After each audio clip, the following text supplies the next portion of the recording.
पैगंबर मोहम्मद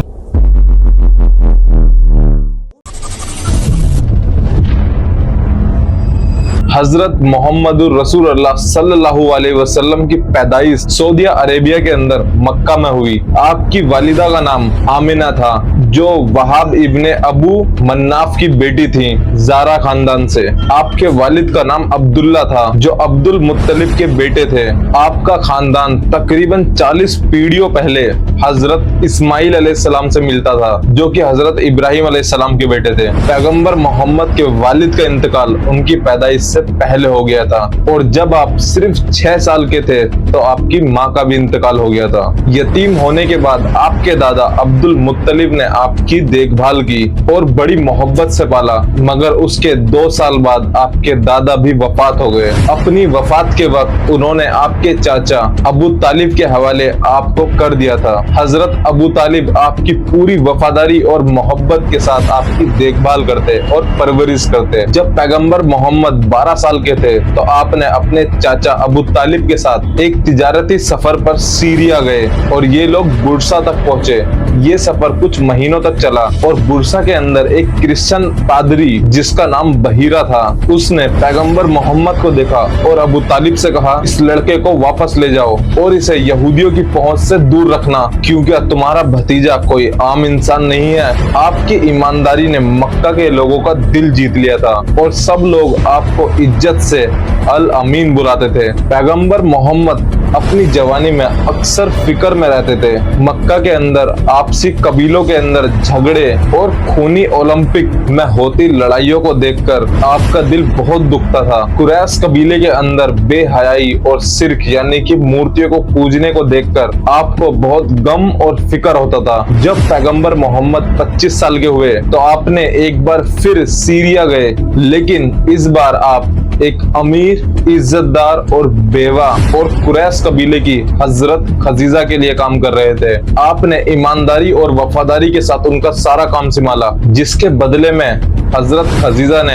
आपको अपना शौहर बना लिया। ये शादी बहुत ही कामयाब और खुशगुजार रही। हजरत खजीजा उम्र में आपसे काफी बड़ी थी, लेकिन दोनों के दरमियान वफादारी और मोहब्बत का रिश्ता था। जब दुनिया ने आप पर यकीन नहीं किया तो हजरत खजीजा ने हमेशा आपको तसल्ली दी। जब पैगंबर मोहम्मद 30 साल के हुए, आप दुनिया के बाहर के हालात से कुछ खास वाकिफ नहीं थे। आपके दादा के इंतकाल के बाद मक्का में 10 हुक्मरान सरदार थे, और इनकी आपसी लड़ाइयों में आम लोगों का बहुत नुकसान होता था। बहुत से मुसाफिरीन और आम लोग जुल्म का शिकार बनते थे। पैगंबर मोहम्मद के कहने पर एक पुराना अहदनामा लाया गया, जिसका मकसद था जुल्म के खिलाफ आवाज उठाना और मजलूमों की मदद करना। जब पैगंबर मोहम्मद 35 साल के हुए तो एक बड़ी प्रॉब्लम आई। उस वक्त काबा को दोबारा बनाया जा रहा था, और हजरे अस्वाद यानी कि वो काला पत्थर को उसकी जगह रखने का सवाल उठ गया। हर कबीला चाहता था कि उसे उठाने की इज्जत उन्हें मिले।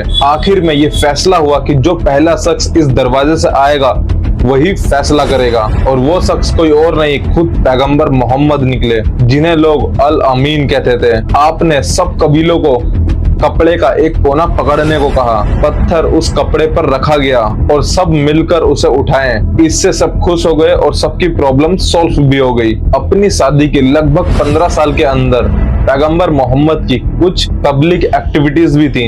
हिस्टोरियंस बोलते हैं कि वो अपनी जिंदगी में गरीबों की मदद करते थे, मजलूमों की भी मदद करते थे। जब आपके चाचा अबू तालिब के ऊपर बुरा वक्त आया तो आपने उनका शुक्रिया अदा करने के लिए उनके बेटे हजरत अली की परवरिश का जुम्मा लिया। 1 साल बाद आपने आकिल उनके दूसरे बेटे को भी अपना लिया। हजरत खजीजा से आपके 3 बेटे और 4 बेटियां पैदा हुई, लेकिन सब बेटे छोटी उम्र में ही वफात पा गए। लेकिन जब आप हजरत अली की तरफ देखते तो आपको बहुत सुकून मिलता।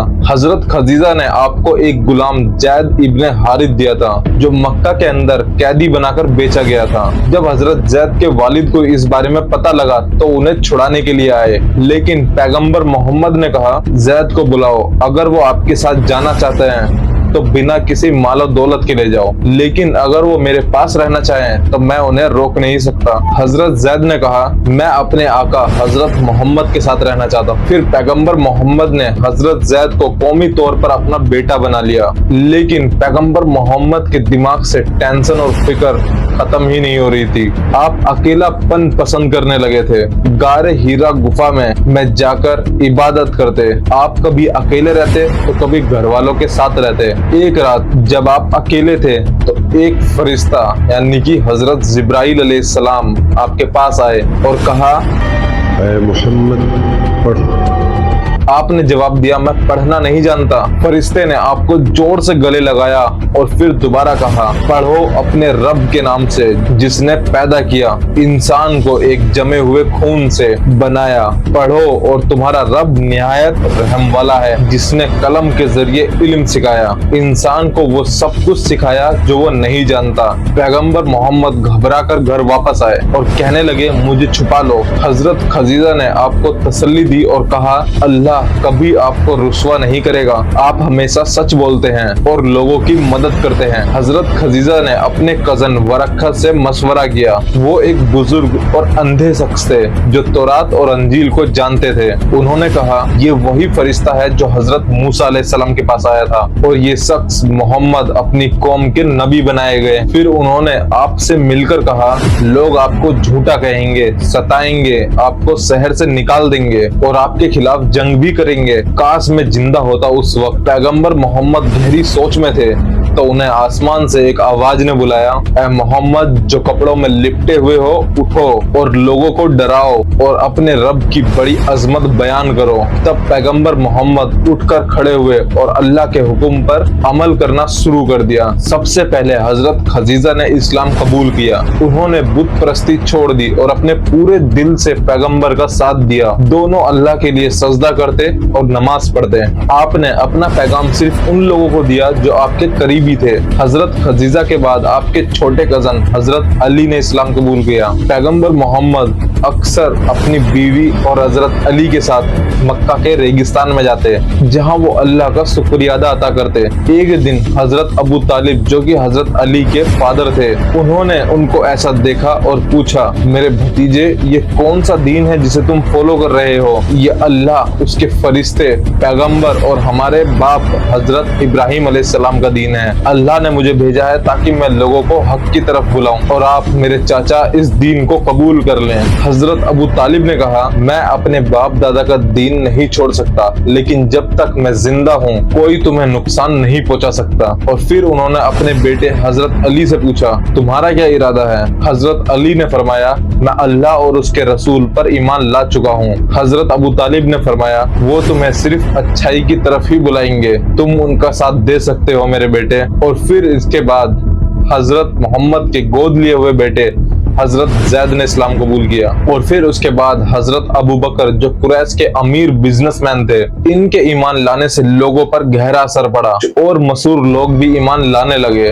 और नीचे तबके के यानी कि गरीब लोगों ने भी इस्लाम कबूल किया। 3 साल तक पैगंबर ने चुप चुप कर अपना इस्लाम पेश किया। लोग बुत परस्ती में डूबे हुए थे और कुरैश कबीले का पूरा फायदा इन बुतों से था। इन 3 सालों में सिर्फ 30 लोग मुस्लिम हुए। इसके बाद पैगंबर मोहम्मद ने ओपन इस्लाम की दावत देना शुरू करा।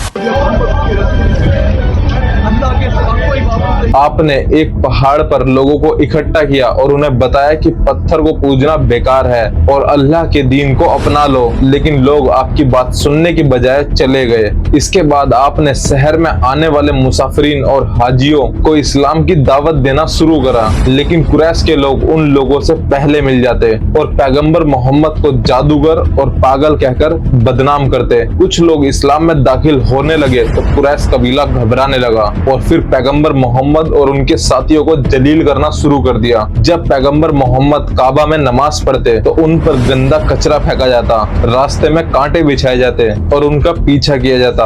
और उसी के बाद हजरत हमजा जो कि पैगंबर मोहम्मद के चाचा और एक बहादुर सिपाही थे, उन्होंने इस्लाम कबूल किया। उनका इस्लाम लाना इस्लाम के लिए एक बड़ी ताकत थी। पैगंबर मोहम्मद लोगों से नरमी और हिकमत से बात करते। आप उन्हें पुरानी कौमों के बारे में बताकर डराते कि कैसे पहले के लोगों ने पैगंबरों की नाफरमानी की और तबाह कर दिए गए। आपने कयामत का जिक्र करा जहाँ पर हर अमाल का हिसाब होगा और वो माँ बाप भी जवाब देंगे जो अपनी बेटियों को जिंदा गाड़ देते हैं। इस्लाम ने सब लोगों को बराबर बताया है। कुरान में फरमाया गया, ऐ इंसानों, हमने तुम्हें एक मर्द और एक औरत से पैदा किया और तुम्हें कबीले और कौमों में बांट दिया ताकि तुम एक दूसरे को पहचानो, और सबसे इज्जतदार वो है जो सबसे ज्यादा तकवा करता है। लेकिन कुरैश ने इस बराबरी को मना कर दिया औरतें और हमारे बराबर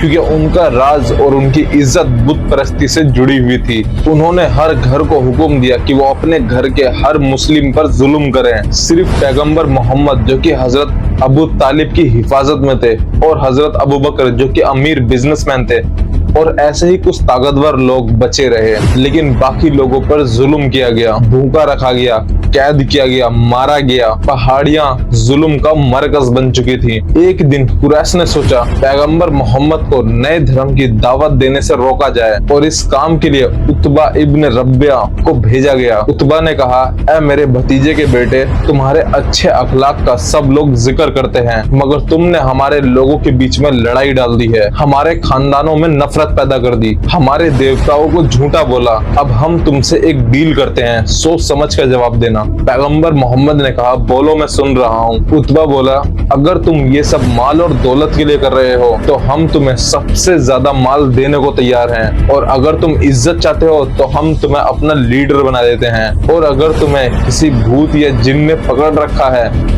तो हम तुम्हें डॉक्टर और पैसे दोनों देंगे। पैगंबर मोहम्मद ने उनकी बात खत्म होने के बाद कहा, अब मेरी बात सुनो ऐ अबू वालिद। फिर पैगंबर मोहम्मद ने सूरह फजीलत की 13 आयतें पढ़ी।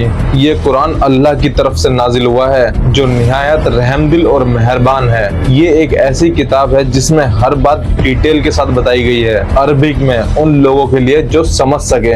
और आखिर में पैगंबर ने कहा, ये मेरा जवाब है, अब जो चाहे सो कर लो। इसके बाद कुरैश का सितम और भी ज्यादा बढ़ता गया और पैगंबर मोहम्मद के साथियों की तकलीफ हद से ज्यादा बढ़ने लगी। पैगंबर मोहम्मद ने सुना कि हफ्सा का एक क्रिश्चियन बादशाह इंसाफ पसंद और रहमदिल है। पैगंबर ने उन साथियों को मशवरा दिया जो बेसहारा थे कि वो हफ्सा चले जाएं। तकरीबन 15 लोग हफ्सा चले गए और बादशाह ने उनका खैरो मकदम भी किया। जब कुरैश ने सुना कि ये लोग निकल गए तो उन्होंने अपने 2 लोगों को भेजा ताकि वो उन्हें वापस ला सकें, और फिर बादशाह ने इन लोगों से इनका दीन पूछा। हजरत जफर इब्न अबी तालिब ने कहा, ए बादशाह, हम पहले जहालत और शिर्क में डूबे हुए थे, बुतों की पूजा करते थे, गलत काम करते थे। तब अल्लाह ने हमारे लिए एक नबी भेजा जिनका सच्चा, ईमानदार और पाक होना हम जानते हैं। उन्होंने हमें अल्लाह की इबादत और उसके सिवा सब कुछ छोड़ देने का हुक्म दिया। जब बादशाह ने उनकी बात सुनी तो कुरैशियों को लौट जाने का हुक्म दिया और मुसलमानों को अपनी जगह में एंट्री दी, और इधर मक्का में पैगंबर ने अपनी दावत देना जारी रखा। कुरैशियों ने फिर दोबारा दूसरी डील रखी, इज्जत दौलत की, लेकिन पैगंबर ने वो भी रद्द कर दी। और पैगंबर ने कहा, अल्लाह ने मुझे यहाँ पर अजूबे दिखाने के लिए नहीं बल्कि पैगाम देने के लिए भेजा है। और फिर भी कुरैशियों का जुल्म और ज्यादा बढ़ता गया और फिर भी पैगंबर ने दावत देना बंद नहीं करा, और आखिरकार उनके पैगाम का असर दूर दूर तक फैल गया और लोगों ने हर तरफ से इस्लाम को सुनना शुरू कर दिया। लेकिन मक्का के लोग पैगंबर मोहम्मद के इस पैगाम से बहुत ज्यादा नाराज हो गए। उन्होंने उनके चाचा अबू तालिब से कहा कि वो उन्हें रोकें। हम कैसे मान लें कि एक आदमी जो कल तक हमारी तरह बाजारों में फिरता था आज खुदा का पैगंबर बन गया है। लेकिन हजरत अबू तालिब कुछ नहीं कर सके और फिर इसके बाद उन लोगों ने पैगंबर और उनके साथियों को मक्का से निकाल दिया। लेकिन पैगंबर ने अब भी अपने पैगाम देने बंद नहीं करे और फिर उसके बाद मक्का के लोग सब मिलकर हजरत अबू तालिब के पास आए और कहा कि अपने भतीजे को रोको कि वो उनके देवताओं को बुरा कहना बंद करे। उन्होंने धमकी दी कि अगर अबू तालिब ने ऐसा नहीं किया तो हम उनसे अलग हो जाएंगे और बात जंग तक पहुंच जाएगी जहां दोनों में से कोई एक तबाह होगा। हजरत अबू तालिब अपनी कौम से अलग नहीं होना चाहते थे, लेकिन वो अपने भतीजे को भी इन लोगों के हवाले नहीं करना चाहते थे। तुम डरते हो, उसकी बात सुनने से भी उन्होंने नरमी से पैगंबर से कहा कि वो अपना काम छोड़ दें। पैगंबर ने मजबूती से कहा कि अगर वो मेरे बाएं हाथ में सूरज और दाएं हाथ में चांद भी रख दें तब भी मैं अल्लाह का पैगाम देना नहीं छोड़ूंगा, चाहे मैं इस रास्ते में जान ही ना दे दूं। पैगंबर उदास होकर वहां से जाने लगे, लेकिन हजरत अबू तालिब ने उन्हें वापस बुलाया और कहा, जो कुछ कहना है कह दो, मैं तुम्हारा साथ कभी नहीं छोड़ूंगा। कुरैश ने फिर कोशिश की कि हजरत अबू तालिब अपने भतीजे के साथ छोड़ दें, लेकिन हजरत अबू तालिब ने साफ साफ इनकार कर दिया। उन्होंने बनु हाशिम और बनु मुत्तलिब कबीले से मदद मांगी। दोनों खानदानों ने हजरत अबू तालिब की बात सुनी और उनकी मदद करने के लिए हाँ करा, सिवाय अबू लहब के जो दुश्मनों से मिल गया। और इसी बीच एक ताकतवर पर्सनैलिटी ने इस्लाम कबूल किया, हजरत उमर अल खत्ताब। पहले वो इस्लाम के सख्त दुश्मन थे, लेकिन एक बार जब उनकी बहन कुरान पाक पढ़ रही थी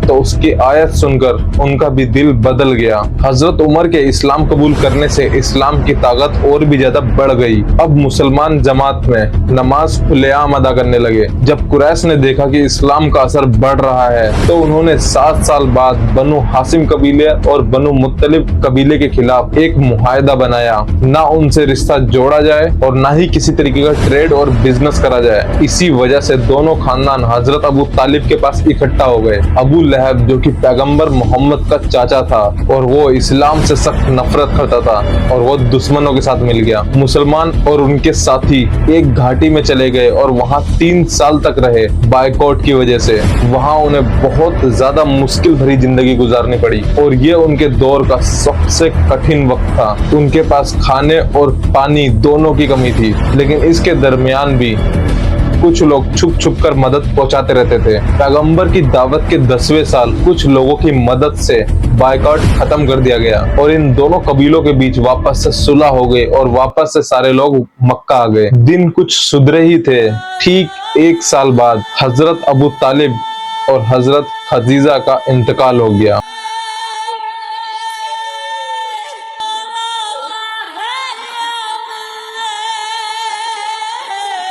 पैगंबर मोहम्मद ने एक तरफ अपने बचपन के साथी को खोया और दूसरी तरफ अपनी महबूब बीवी को खोया,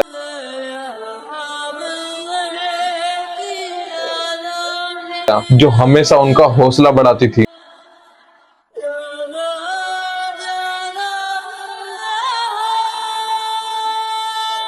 इस गम के दौर में भी पैगंबर मोहम्मद ने अपना काम छोड़ा नहीं और नए लोगों तक इस्लाम पहुंचाने का इरादा किया। उन्होंने तैफ नाम की जगह का रुख किया, लेकिन वहां के लोगों ने उनका बुरा हाल किया, उन पर पत्थर मारे और शहर से निकाल दिया। कहा जाता है कि पैगंबर मोहम्मद के शरीर से इतना खून बहा कि उनके जूते तक खून में हो चुके थे। तैफ के गम के बावजूद भी पैगंबर मोहम्मद ने हज के दिनों में इस्लाम की दावत देना जारी रखा। कुछ लोग यथरीब से भी आए थे। यथरीब ये नाम याद रखना, जो बनु खजराज कबीले से थे। उन लोगों ने इस्लाम कबूल किया और वापस जाकर और लोगों को भी इस्लाम में ऐड ऑन करा। उन लोगों ने बताया कि एक पैगंबर आए हैं जो हिदायत और हक का पैगाम लाए हैं। पैगंबर मोहम्मद ने फरमाया, मैं हिजर में था जब एक शख्स आया और मेरी छाती चीर कर मेरा दिल निकाला। ईमान से भरी हुई एक सोने की ट्रे आई जिसमें मेरा दिल धोया गया और वापस रख दिया गया। फिर एक सफेद जानवर लाया गया जो गधे से बड़ा और खच्चर से छोटा था। ये बुराक था। उस पर मुझे सवार किया गया। फिर हजरत जिब्राइल अलैहिस्सलाम उन्हें लेकर पहले आसमान पे गए। दरवाजा खटखटाया गया, पूरा सिलसिला हुआ और फिर जब दरवाजा खुला तो उनकी मुलाकात हजरत आदम अलैहिस्सलाम से हुई। हजरत जिब्राइल अलैहिस्सलाम ने कहा, ये आपके वालिद हैं, सलाम करें इन्हें। पैगंबर ने सलाम किया और हजरत आदम अलैहिस्सलाम ने जवाब दिया, आए नेक बेटे और पैगंबर। हजरत आदम अलैहिस्सलाम की वीडियो भी आप देख सकते हैं हमारे चैनल पे, और जितने भी पैगंबरों के नाम अभी मैं लूंगा सबकी वीडियो प्रॉपर कंप्लीट और लिंक डिस्क्रिप्शन में है पूरी लिस्ट। और दूसरे आसमान पर उनकी मुलाकात हजरत याया और हजरत ईसा अलैहिस्सलाम से हुई।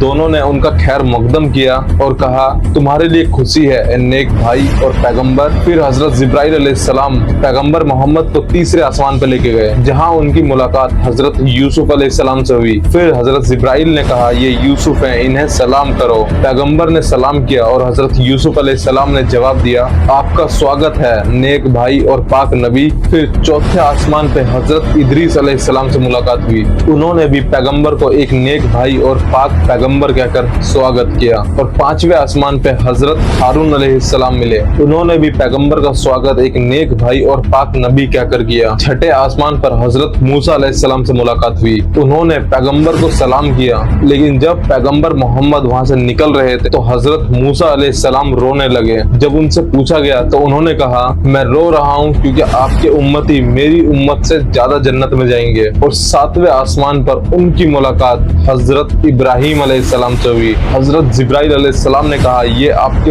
वालिद हैं, इन्हें सलाम करो। फिर हजरत इब्राहिम अलैहिस्सलाम ने कहा, एक नेक बेटे और पाक नबी आपका स्वागत है। और फिर पैगंबर मोहम्मद को अल बैतुल मामूर मुकद्दस मकान पर ले जाया गया और उनके सामने एक बर्तन रखा गया जिसमें एक में शराब थी, दूसरे में दूध और तीसरे में शहद था। पैगंबर मोहम्मद फरमाते हैं, मैंने दूध को चुना। हजरत जिब्राइल अलैहिस्सलाम ने कहा, ये वही इस्लाम का मजहब है जिसे तुम और तुम्हारे लोग फॉलो कर रहे हैं। और फिर मुझे नमाज पढ़ने का हुक्म दिया गया, रोजाना 50 नमाजें। और फिर जब मैं वापस आया तो हजरत मूसा अलैहिस्सलाम से मिला। हजरत मूसा अलैहिस्सलाम ने पूछा, तुम्हें क्या हुक्म मिला है? मैंने फरमाया, मुझे 50 नमाजें पढ़ने का हुक्म मिला है। हजरत मूसा अलैहिस्सलाम ने कहा, तुम्हारे लोग 50 नमाजें नहीं उठा सकते। मैं अल्लाह की कसम खाता हूँ, मैं तुमसे पहले लोगों को परख चुका हूँ। मैंने बनी इजराइल के साथ पूरी कोशिश की मगर बेकार रही। तुम वापस जाओ और नमाज की तादाद कम करने की दरख्वास्त करो ताकि तुम्हारे लोगों का बोझ कम हो सके। मैं वापस गया और अल्लाह पाक ने मेरी तादाद 10 नमाज कम कर दी। और फिर मैं हजरत मूसा अलैहिस्सलाम के पास आया, उन्होंने फिर वही बात दोहराई। और फिर मैं अल्लाह के पास वापस गया, अल्लाह पाक ने 10 नमाज और कम कर दी। लेकिन हजरत मूसा अलैहिस्सलाम ने फिर वही बात कही और फिर मैं अल्लाह के पास वापस गया और फिर मुझे रोजाना 10 नमाज पढ़ने का हुक्म दिया गया। और फिर हजरत मूसा अलैहिस्सलाम ने सेम वही बात दोहराई। फिर मैं अल्लाह के पास वापस गया और आखिर में मुझे 5 नमाज पढ़ने का हुक्म दिया गया। फिर हजरत मूसा अलैहिस्सलाम ने कहा, तुम्हारे लोग 5 नमाज भी नहीं उठा सकेंगे। बेशक मैं पहले लोगों का तजुर्बा रखता हूँ, तो तुम वापस रब के पास जाओ और उनसे नमाज कम करने की दरख्वास्त करो। मैंने कहा, मैं अपने रब से इतनी बार दरख्वास्त कर चुका हूँ कि अब मुझे शर्म आती है और मैं अब खुश हूँ और मैं अल्लाह के हुक्म के आगे अपना सर झुकाता हूँ। इस मेराज के सफर के बाद इस साल यथरीब से लगभग 12 लोग आए। इसमें से 10 आदमी खजराज के यहूदी कबीले से थे और 2 आदमी औस कबीले से थे। मक्का आए और पैगंबर मोहम्मद के सामने ईमानदारी का अहद किया। इस अहद में ये बातें शामिल थी, हम अल्लाह के साथ कोई शिर्क नहीं करेंगे, न चोरी करेंगे और न जिना करेंगे और न ही अपने बच्चों को जान से मारेंगे और न झूठ बोलेंगे। हम पैगंबर की बात मानेंगे और उनके अच्छे और बुरे वक्त में उनके वफादार रहेंगे। जब उन्होंने पैगंबर से ये सब वादे किए तो हजरत पैगंबर मोहम्मद ने अपना एक शागिर्द मौसाद इब्ने उमैर को उनके साथ भेजा ताकि वो इस्लाम सिखा सके और बुनियादी उसूल और इबादत सिखा सकें। हजरत मुसाद ने यथरीब पहुंचकर और कई लोगों को इस्लाम में एंटर करवाया, खासकर उसैद इब्ने खुदैर को और साद इब्ने मुआद को जो औस कबीले के लीडर थे। इस्लाम इतनी तेजी से फैला कि लगभग हर घर में मुस्लिम थे। अगले साल मुसाद वापस आए यथरीब से 7 आदमी और 2 औरतों को लेकर आए जो इस्लाम कबूल कर चुके थे। उन्होंने तुरंत पैगंबर को दावत दी कि वो उनके शहर आए। अपने साथियों को, हमारे भाइयों को हमारी तरफ मदीना आने दो। फिर जब वो लोग अगले साल आए तो इस बार उनकी तादाद थोड़ी ज्यादा थी, तो उनमें से 12 आदमियों को पैगंबर ने अपने नुमाइंदों के तौर पर रखा और बाकी अपने शहर वापस चले गए। और पैगंबर मोहम्मद ने अपने साथियों को यह हुक्म दिया कि वो यथरीब में जाएं और अपनी हिफाजत ढूंढें। तकरीबन 100 खानदान चुपके से मक्का से निकलकर यथरीब पहुंचे, जहां उनका शानदार वेलकम हुआ और लगभग सभी फैमिलियां यथरीब जा चुकी थी। अब सिर्फ पैगंबर मोहम्मद अकेले मक्का में बचे थे, अपने छोटे कजन हजरत अली और अपने वफादार दोस्त हजरत अबू बकर के साथ। जब मक्का के लोगों को ये बात पता लगी तो उन लोगों ने सीरियसली सोचना स्टार्ट कर दिया कि पैगंबर मोहम्मद को यथरीब जाने से कैसे रोका जाए। उन सब ने मिलकर फैसला किया कि पैगंबर मोहम्मद को कत्ल कर दिया जाए। हर कबीले से एक एक शख्स को चुना गया जो अपनी तलवार से एक एक मर्तबा पैगंबर को मारेगा ताकि सारी जिम्मेदारियां तमाम कबीले पर बराबर पड़े। बनो हाशिम जो हजरत पैगंबर का कबीला था वो कमजोर था, इतना कमजोर कि दोबारा बदले की ताकत नहीं थी उसके अंदर। रात को एक एक करके उन हथियारों ने पैगंबर मोहम्मद के घर की देखभाल करना स्टार्ट कर दी और अपनी कड़ी निगरानी रखी ताकि सुबह के वक्त वो पैगंबर को मार सकें। लेकिन पैगंबर मोहम्मद को इसके बारे में पहले ही पता लग चुका था, इसीलिए उन्होंने हजरत अली को अपनी जगह सुला दिया और अपनी हरी चद्दर लपेटकर खिड़की के रास्ते से निकलकर हजरत अबू बकर के घर चुपके से चले गए। और उन हथियारों का हजरत अली से कोई लेना देना नहीं था, किसी तरह की कोई दुश्मनी नहीं थी, क्योंकि हजरत अली काफी छोटे थे उस टाइम पर। हत्यारे वो लोग हजरत अली को पैगंबर समझ के पूरी रात भर उनकी देख रेख करते रहे। लेकिन जब उन्हें ये बात पता लगी कि हमारे साथ धोखा हुआ है, मेरे साथ अन्याय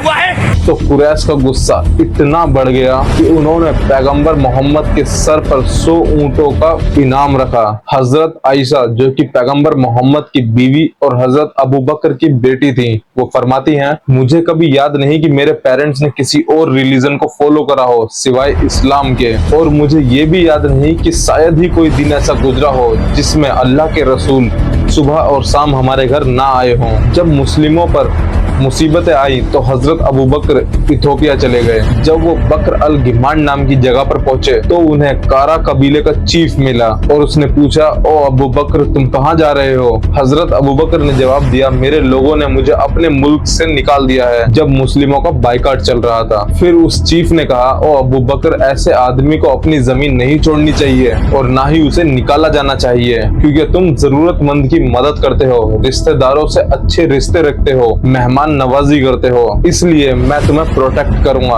वापस जाओ और अपने रब की इबादत अपने शहर में करो। जब हजरत अबू बकर वापस आए तो वो लीडर भी उनके साथ था। शाम को उस लीडर ने कुरैश के इंपॉर्टेंट लोगों से कहा, ऐसे आदमी को अपनी जमीन नहीं छोड़नी चाहिए और ना ही ऐसे आदमी को निकाला जाना चाहिए। तो कुरैश के लोग उस लीडर की हिफाजत से इनकार नहीं कर सके। तो उन्होंने कहा, यानी कि कुरैशियों ने कहा, हजरत अबू बकर अपने घर के अंदर अपने रब की इबादत कर सकते हैं और वहाँ नमाज कुरान पाक पढ़ सकते हैं इतना चाहें, लेकिन वो हमें तकलीफ ना दें और ना ही अपनी इबादत को पब्लिकली करें, क्योंकि हमें डर है कि वो हमारी औरतें और बच्चों पर असर डालेंगी। जब हजरत अबू बकर को ये बात बताई तो हजरत अबू बकर ना ओपनली नमाज पढ़ते ना कुरान पाक पढ़ते, वो अपने घर के अंदर इबादत करते। फिर अचानक से हजरत अबू बकर को एक दिन ये ख्याल आया, क्यों ना वो अपने घर के सामने एक मस्जिद बनवाए जहां वो नमाज और कुरान पाक पढ़ सके, और फिर वहां की औरतें और बच्चे उनके पास जमा होने लगे। और यही बात कुरैशियों के अहम लोगों को डराने लगी।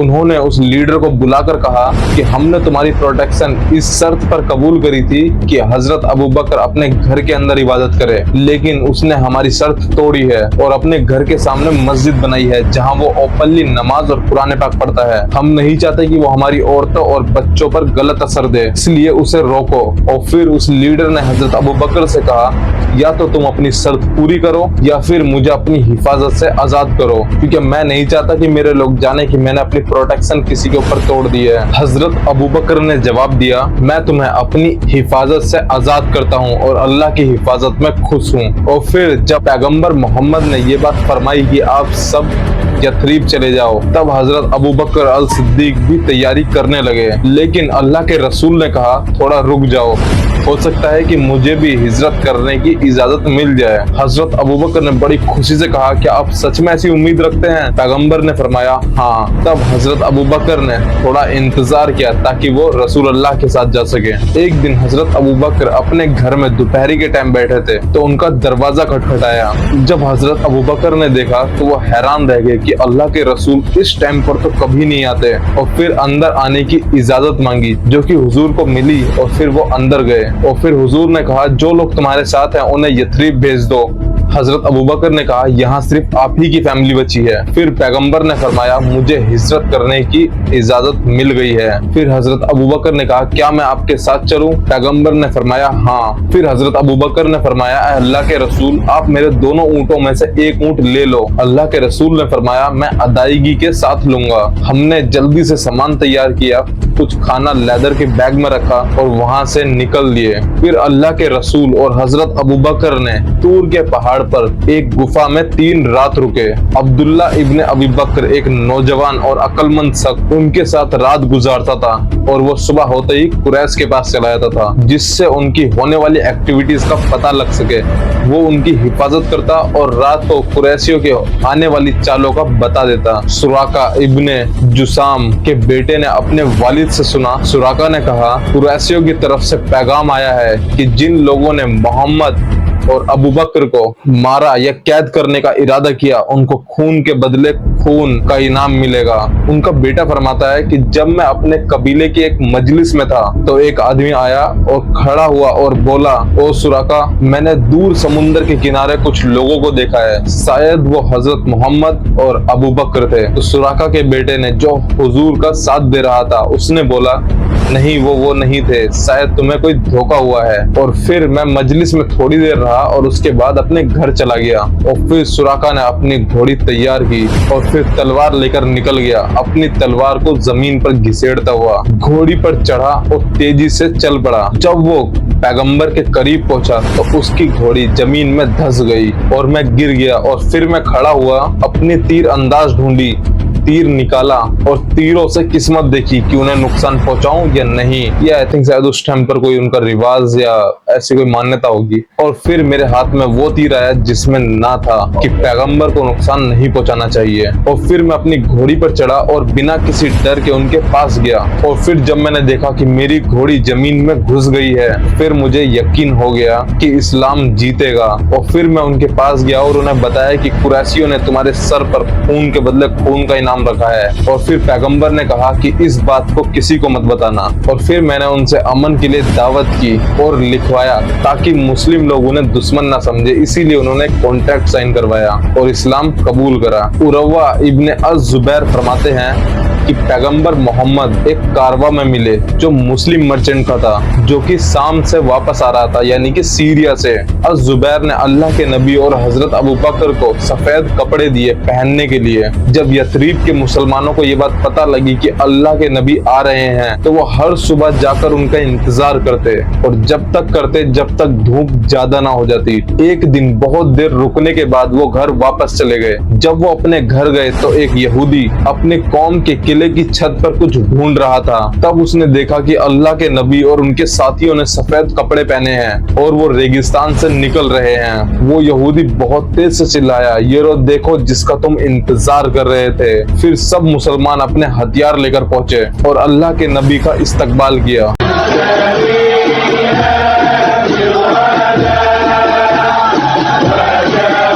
उनके साथ मिलकर अमर इब्ने औफ के इलाके में उतरे। रब्बी उल औल के महीने में हजरत अबू बकर खड़े हो गए और लोगों का इस्तकबाल करने लगे और अल्लाह के नबी बैठे रहे। जिन लोगों ने पहले कभी नबी को नहीं देखा था, वो लोग पहचान ही नहीं पाए कि कौन है अल्लाह के नबी। जब अल्लाह के नबी के ऊपर धूप पड़ने लगी तो हजरत अबू बकर ने अपना कपड़ा उनके ऊपर ढका। तब लोग समझ गए कि ये अल्लाह के नबी हैं। पैगंबर मोहम्मद अमर बिन औफ के यहाँ 10 दिन रुके और उन्होंने वहाँ पर एक मस्जिद भी बनवाई। इस तरह हिजरत पूरी हुई, जिसे यूरोपियन मोहम्मद की हिजरत भी कहते हैं। जब पैगंबर मोहम्मद और उनके साथियों ने यथरीब में रहने लगे तो उस शहर का नाम बदलकर मदीना रख दिया।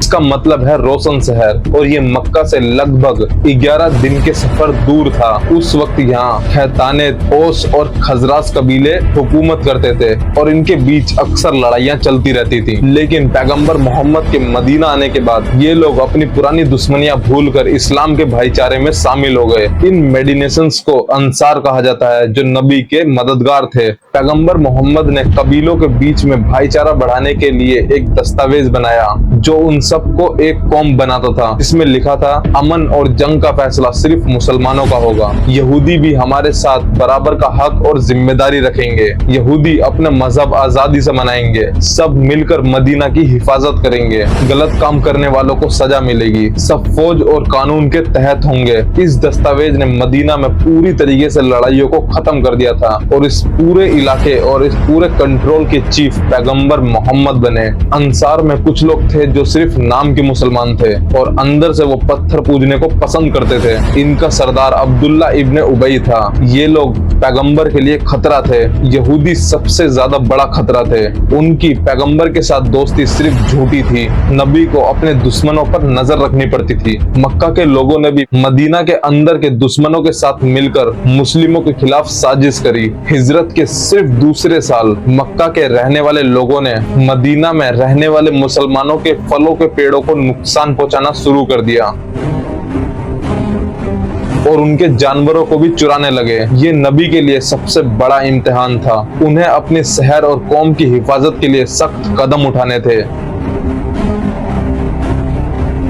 जिसमें से एक था जंगे बदर। और ये इस्लाम के इतिहास की पहली जंग थी। सब्सक्राइब कर लेना। और अगर आपने हमारी इससे पहले की स्टोरी नहीं पढ़ी है तो वो पहले पढ़ लें, ताकि आपको ये स्टोरी और इजीली आसानी से समझ में आ जाए। लिंक डिस्क्रिप्शन में है पूरी प्लेलिस्ट का, और आपकी स्क्रीन पे भी दिखाई दे रही होगी हमारी पूरी प्लेलिस्ट तैयार है।